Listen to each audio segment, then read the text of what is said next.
얼마 전 레이더로 한국의 영공을 훔쳐보던 중국과 북한은 눈을 의심케 하는 장면을 포착했습니다. 흰 궤적을 그리며 하늘을 가르던 물체가 돌연 옆에서 날아온 무언가에 맞고 폭발한 겁니다. 그날 자신들이 한국에 쏜 것은 아무것도 없었으므로 한국군의 무기 실험이었음은 분명했는데 비행체를 써맞췄다는 것은 한국이 미사일 요격 능력을 또 발전시켰다는 의미였습니다. 당연히 이들은 발등에 불이 떨어졌는데요. 한국이 만들어낸 신무기가 무엇이었길래 그런 건지 한번 자세히 알아보겠습니다. 최근 들어 한국군의 미사일 실패 소식이 자주 들려오고 있습니다. 지난 8월에는 문무대왕함이 민팩 훈련에서 발사한 SM-2 두 발 중 한 발이 결함으로 인해 요격에 실패했고, 지난달에는 현무-2 미사일이 낙탄 후 얼마 안 가서는 패트리어트 미사일과 천궁 미사일 역시 각각 불발과 공중폭발로 안타까운 모습을 보여줬습니다. 그동안 자타공인 세계 최강이라고 자부하던 한국군의 미사일 전력도 자연히 의심의 눈초리를 받기 시작했는데요. 북한은 마치 이때만을 기다렸다는 듯 두 달 사이에 무려 40회가 넘는 도발을 걸어오며 한국의 신경을 긁어대고 있습니다. 한편 문무대왕함의 SM-2가 요격에 실패한 원인에 대한 조사 결과도 얼마 전 공개되었는데 그 내용이 한국으로서는 억울하기 짝이 없었습니다. 한국은 과거 미사일을 표적에 유도하는 일루미네이터를 미국에서 도입해서 탑재했는데 그 부품이 현재 거의 절반 가까이 단종되어 여태까지 함정끼리 부품을 돌려막으면서 버텨왔다는 사실이 밝혀진 겁니다. 위기감을 느낀 한국은 분골쇄신의 각오를 다졌습니다. 육해공 미사일 체계 전부를 재정비하기로 한 것인데요. 이런 문제가 터졌을 때 늘 그랬듯이 핵심은 국산화였습니다. 그 첫 행보는 한국형 사드 SM의 요격 실험을 최초로 성공시킨 것이었습니다.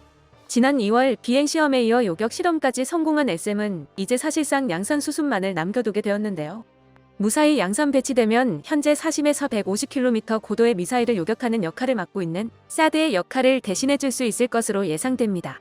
원래 군에서는 2024년 말까지 체계 개발을 완료하고 2026년까지 SM의 실전 배치를 마칠 방침이라고 밝혀왔습니다. 그리고 이에 맞춰 SM의 실험 성공에 관한 내용도 2025년에나 공개할 예정이었는데요. 전쟁으로 국제정세가 요동치고 북한의 도발이 계속 이어지는 상황이 되자 이례적으로 스케줄을 앞당겨 실험의 성과를 조기 공개하기로 했다고 합니다. 이러한 결정의 배경에는 이후 국가들의 국방력을 과시하려는 목적뿐만 아니라 반복되는 사고로 바닥에 떨어진 국민들의 신뢰를 되찾기 위함도 있었죠. 국방부의 미사일 체계 재정비는 여기서 끝나지 않습니다. 얼마 전 국회는 SM-3 미사일 구매를 위한 긴급 예산 100억 원을 신규 편성했는데요. 갑작스러운 결정이라 많은 사람들이 적잖이 당황한 소식이었습니다. 물론 최근 진수식을 거행한 정조대왕급 구축함에 SM-3 탑재가 가능한 수직 발사체계가 탑재되었던 만큼 언젠가 SM-3를 한국이 도입할 것은 확실했습니다. 다만 중국이 반발할 가능성, 일본 기술이 포함된 점, 효용성 문제 등이 대두되어 2013년부터 장장 9년에 걸쳐 논쟁만 거듭하던 상태라서 슬슬 모두가 지쳐가던 차였죠. 이런 지리멸렬한 논쟁이 마침내 결실을 맺었다는 데에서 오히려 당황스럽다는 반응이 나왔습니다. 한국이 SM-3 도입을 공식화한 것으로 마침내 한국형 방공미사일 방어체계 KAMD가 완성되었기 때문에 더욱 그랬습니다. KAMD는 한국이 MD로 불리는 미국 방공체계에 가입하는 것을 거부하고 대신 직접 구축한 방공체계를 일컫습니다. 미국의 권유를 받아들여 한국이 MD에 가입하는 방향도 있었지만 사드 하나를 도입한 것만으로도 발작을 하던 중국의 속 좁은 성미를 생각하면 MD 노선은 쉽지 않은 길이었습니다. 하지만 그 성능만큼은 구축할 가치가 있었는데요.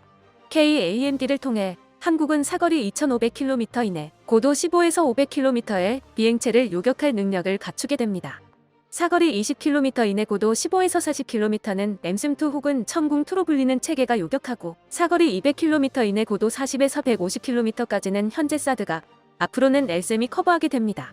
그리고 SM과 일부 범위를 중첩시켜 사거리 2,500km 이내, 고도 70에서 500km까지를 이번에 도입하는 SM-3가 담당하게 됩니다.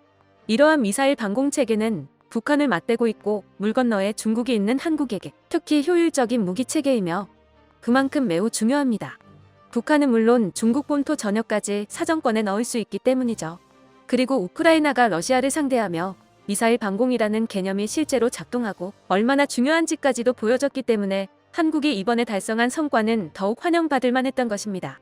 그리고 이번에 SM이 성공함으로써 한국은 KAMD를 완전히 국산화하는 가능성도 엿볼 수 있게 되었습니다. SM-3의 경우 최대 요격고도 500km라는 압도적인 성능을 자랑하지만 앞서 언급한 여러 가지 문제점으로 인해 운용하는 데 제약이 적지 않습니다. 하지만 이런 문제점들은 같은 성능의 국산 무기라면 발생하지 않습니다.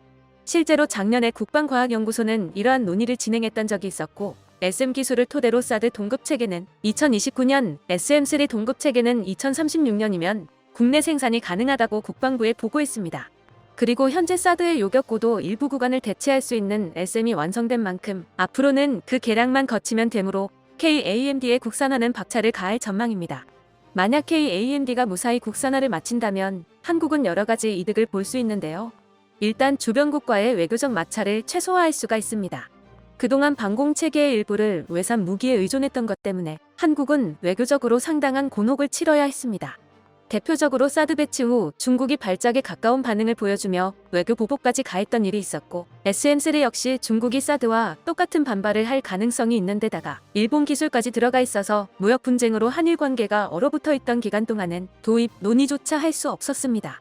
중국의 경우는 사정거리에 자신들이 포함되는 순간 한국이 미중 관계에 끼어든다며 내정 간섭 등의 빌미를 들이댈 수 있고, 일본의 경우는 일본산 무기를 구매함으로써 일본의 군사대국화에 한국이 기여하는 괴상한 모양새가 나올 수 있게 됩니다. 그리고 뒤에서 이들 무기를 한국에 팔면서 팔짱 끼고 바라보고 있는 미국은 손 안 대고 코를 푸는 격이죠. 하지만 한국이 이걸 모두 국산화하면 주변의 어느 나라도 한국의 국방력 강화라는 명목에 딴지를 걸어올 수가 없어집니다. 한국이 챙길 수 있는 또 다른 이득은 의외로 국산화를 했을 경우에 훨씬 적은 비용이 든다는 점입니다. 사드의 경우 한 개 포대를 구성하는 데에 1조 5천억의 비용이 들고 미사일 한 발당 가격이 110억 원 정도입니다. 물론 현재 운용 중인 사드 포대는 부지와 시설만을 한국이 제공하고 나머지 비용을 모두 미군이 부담하고는 있습니다. 하지만 사드의 추가 도입은 잊을만 하면 튀어나오는 화두이며 그때에도 한국이 땅만 내주고 운용할 수 있을지는 알 수 없죠. SM3의 경우 한 발당 가격이 238억 원으로 탑재되는 한국 함선의 탐지 체계와 통합하는 비용은 별개입니다. 하지만 SM 기반으로 요격형 탄도탄을 개발하면 한 발당 60억 내외로 만들 수 있고 당연히 통합 비용 같은 건 발생하지 않죠. 미사일은 비대칭 전력이고 단 한 발만 떨어지더라도 일정 수준의 피해를 강요할 수 있습니다. 이런 미사일을 방어하는 입장에서는 가능한 한 많은 미사일을 요격해야만 하므로 당연히 요격탄을 많이 뿌리는 편이 좋습니다. SM3로 비교했을 때 SM 기반 국산 체계라면 거의 4배 많은 요격탄을 뿌릴 수가 있습니다. 가격 차이가 요격 효율로도 이어지는 것이죠. 한국은 이미 이런 국산화 전략으로 상당한 성과를 거두기도 했습니다. 2월 SM의 비행시험 성공과 함께 공개된 LAMD가 그 주인공인데요. LAMD는 소위 한국형 아이언돔으로 불리는 무기체계로 미사일이 아닌 장사정포의 요격에 초점이 맞춰져 있습니다. 한국은 본래 원조인 아이언돔의 도입을 논의했었는데요. 아이언돔이 사용되는 이스라엘과는 운용 환경이 많이 달랐습니다. 아이언돔의 경우 주로 요격하는 대상이 까잠 로켓으로 불리는 소구경 사제 무기입니다. 팔레스타인의 하마스가 심심하면 이스라엘 도시에 집어던지는 사람 키만한 이 로켓은 설탕과 비료 따위로 만든 싸구려 연료로 날아가며 탄두로는 TNT를 달아놓은 극히 조악한 물건입니다. 이 때문에 이스라엘이 이를 요격하기 위해 만들어낸 아이언돔은 목표 성능이 한국과는 맞지 않았습니다. 북한도 심심하면 한국에 로켓포를 쏘지만 까잠 로켓과 북한이 쏘는 장사정포의 규모는 천지차이기 때문입니다. 게다가 아이언돔이 성능은 차치하더라도 태생부터 급조된 무기다 보니 호환성이 극히 나빴습니다. 미군조차 육군 방공망에 아이언돔을 통합하는데 엄청나게 고생을 했고 미군 외에는 아이언돔이 수출된 사례도 없었습니다. 북한의 장사정포는 한국군 육해공 모두에게 전력 보존을 위해서 반드시 막아야 하는 중요한 사안이므로 기존 방공망과 통합이 어렵다면 채용하는데 애로사항이 크기 마련이었습니다. 이에 한국은 아이언돔의 도입을 포기하고 대신 한국 환경에 맞춰 장사정포를 동시에 100발까지 요격할 수 있는 한국형 아이언돔의 개발에 돌입합니다.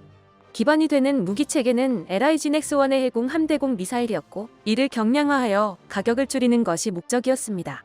그리고 개발이 시작된 지 반년도 채 되지 않아 모습을 드러낸 LAMD는 성공적인 시험 발사를 선보였죠. LAMD의 경우 목표 성능의 차이 때문에 한 발당 가격은 여전히 아이언돔보다 비쌌지만 대신 얼마가 나올지 예측조차 안 되는 통합 비용을 아낄 수가 있었습니다. 이처럼 한국은 특기가 무기 국산화라고 해도 좋을 만큼 세계 방산 시장에서도 보기 드문 성과를 보여주고 있는데요. 이번에 도전하는 사드와 SM3의 국산화도 큰 기대를 받고 있습니다. 머지않은 미래의 KAMD를 비롯한 미사일 체계를 성공적으로 국산화해 낙탄과 불발의 불명예를 씻고 자주 국방의 실현에 더 다가가는 모습을 볼 수 있으면 좋겠습니다. 끝까지 시청해주셔서 감사합니다. 도움이 되셨다면 좋아요를, 다른 이야기도 궁금하시면 구독을 눌러주세요.